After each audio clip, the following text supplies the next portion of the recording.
On the morning of September 11, 2001, 19 men armed with box cutters directed by a man on dialysis in a cave fortress halfway around the world using a satellite phone and a laptop directed the most sophisticated penetration of the most heavily defended airspace in the world, overpowering the passengers and the military combat-trained pilots on 4 commercial aircraft before flying those planes wildly off course for over an hour without being molested by a single fighter interceptor. These 19 hijackers, devout religious fundamentalists who like to drink alcohol, snort cocaine, and live with pink-haired strippers, managed to knock down 3 buildings with 2 planes in New York. While in Washington, a pilot who couldn't handle a single-engine Cessna was able to fly a 757 in an 8,000-foot descending 270-degree corkscrew turn to come exactly level with the ground, hitting the Pentagon and the Budget Analyst Office where DoD staffers were working on the mystery of the $2.3 trillion that Defense Secretary Donald Rumsfeld had announced missing from the Pentagon's coffers in a press conference the day before, on September 10th, 2001. Luckily, the news anchors knew who did it within minutes. Osama bin Laden. The pundits knew within hours. Osama bin Laden. The administration knew within the day. Terrorists who committed these acts and those who harbor them. And the evidence literally fell into the FBI's lap. That a hijacker's passport was found blocks from the World Trade Center crash site, if you can believe that.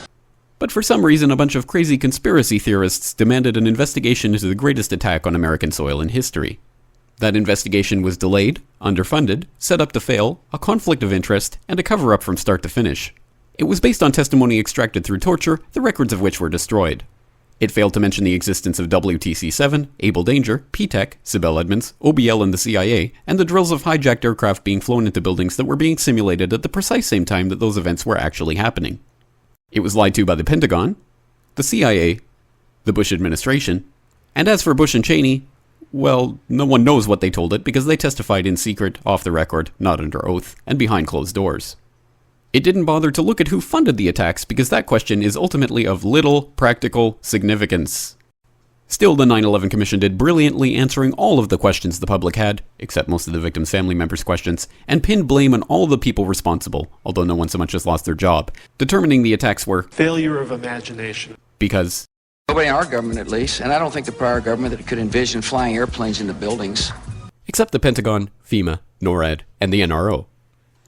The DIA destroyed 2.5 terabytes of data on Able Danger, but that's okay because it probably wasn't important. The SEC destroyed their records on the investigation into the insider trading before the attacks, but that's okay because destroying the records of the largest investigation in SEC history is just part of routine record keeping. NIST has classified the data that they used for their model of WTC-7's collapse, but that's okay because knowing how they made their model of the collapse would jeopardize public safety. The FBI has argued that all material related to their investigation of 9/11 should be kept secret from the public, but that's okay because the FBI probably has nothing to hide. This man never existed, nor is anything he had to say worthy of your attention, and if you say otherwise, you are a paranoid conspiracy theorist and deserve to be shunned by all of humanity. Likewise him, and her. And her, and her, and him. Osama bin Laden lived in a cave fortress in the hills of Afghanistan, but somehow got away. Then he was hiding out in Tora Bora, but somehow got away. Then he lived in Abbottabad for years, taunting the most comprehensive intelligence dragnet employing the most sophisticated technology in the history of the world for a decade, releasing video after video with complete impunity and getting younger and younger as he did so, before finally being found in a daring SEAL team raid which wasn't recorded on video, in which he didn't resist or use his wife as a human shield, and in which these crack special forces operatives panicked and killed this unarmed man, supposedly the best source of intelligence about those dastardly terrorists on the entire planet. Then they dumped his body in the ocean before telling anyone about it. Then a couple dozen of that team's members died in a helicopter crash in Afghanistan. This is the story of 9/11, brought to you by the media which told you the hard truths about his head could be seen to move violently forward.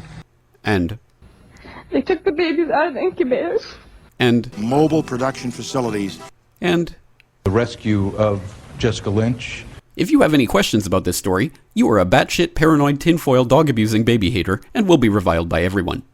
If you love your country and or freedom, happiness, rainbows, rock and roll, puppy dogs, apple pie, and your grandma, you will never ever express doubts about any part of this story to anyone. Ever. This has been a public service announcement by the Friends of the FBI, CIA, NSA, DIA, SEC, MSM, White House, NIST, and the 9/11 Commission. Because ignorance is strength.